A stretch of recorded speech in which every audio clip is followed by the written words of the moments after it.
L'adaptation qui consiste, rappelons-le, à anticiper les effets négatifs du changement climatique et à prendre les mesures appropriées pour prévenir et minimiser les dégâts que ces changements pourraient occasionner, concerne les institutions financières publiques. Je dirais même qu'elles ont une responsabilité à être proactives sur l'adaptation pour plusieurs raisons.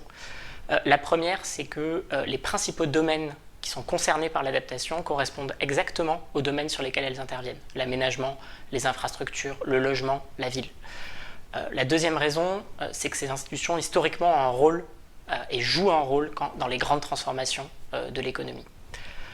Ensuite, elles ont la capacité à réellement être proactives sur l'adaptation, la capacité financière, mais également la capacité technique, les expertises, la capacité à s'organiser pour le faire. Ensuite, en tant qu'investisseurs à long terme, elles peuvent tout à fait combiner un mandat d'intérêt général avec une posture d'investisseur et de financier prudent, parce que les domaines dans lesquels elles interviennent, les projets sur lesquels elles interviennent seront dans les horizons qui sont concernés directement impactés par les changements climatiques. Donc elles ont intérêt à anticiper et donc à s'adapter pour réduire leurs risques. Et puis enfin, elles ont intérêt à être proactives parce que ça bouge du côté de l'adaptation, ça bouge du côté de leur contrepartie, du côté des régulateurs, du côté des acteurs financiers, et donc plus elles se prépareront, plus elles seront à même de répondre aux nouvelles attentes.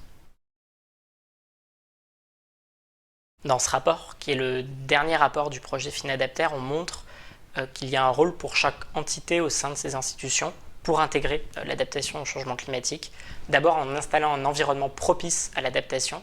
Ça commence par la direction générale de ces institutions qui peut porter l'adaptation comme un axe stratégique à haut niveau. Puis cela peut s'appuyer sur les directions régionales et le réseau de ces institutions qui peut ensuite aller porter le sujet auprès des contreparties de ces institutions. Ensuite, elles peuvent intégrer l'adaptation dans toute leur offre de financement, commençant par l'offre d'ingénierie pour détecter des projets et faire que les projets soient bien adaptés avec la bonne expertise, puis dans les offres de financement spécifiques ou systématisation de l'adaptation dans l'offre de financement standard, les prêts, les investissements, puis dans leur gestion d'actifs en gérant les risques climatiques. Dans le cadre de ce projet, on a cherché à répondre à la question du quoi. De quoi y a-t-il besoin pour prendre en compte plus systématiquement l'adaptation dans les projets d'aménagement, de développement économique, d'infrastructure des territoires, et quel peut être le rôle notamment des institutions financières publiques.